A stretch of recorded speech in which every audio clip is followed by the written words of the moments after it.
اعوذ باللہ من الشیطان الرجیم، بسم اللہ الرحمن الرحیم۔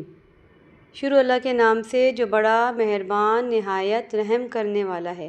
سورہ بقرہ کی آیت نمبر 111 سے آیت نمبر 115 میں اللہ تعالیٰ فرماتے ہیں، اور یہودی اور عیسائی کہتے ہیں کہ یہودیوں اور عیسائیوں کے سوا کوئی جنت میں نہیں جائے گا، یہ ان لوگوں کے خیالات باطل ہیں۔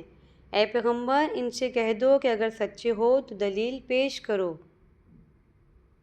ہاں، جو شخص اللہ کے آگے گردن جھکا دے یعنی ایمان لے آئے اور وہ نیکوکار بھی ہو تو اس کا صلہ اس کے پروردگار کے پاس ہے، اور ایسے لوگوں کو قیامت کے دن نہ کسی طرح کا خوف ہوگا اور نہ وہ غمناک ہوں گے۔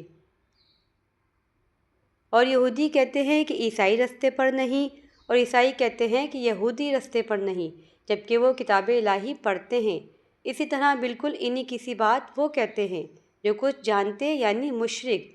تو جس بات میں یہ لوگ اختلاف کر رہے ہیں، اللہ قیامت کے دن اس کا ان میں فیصلہ کر دے گا۔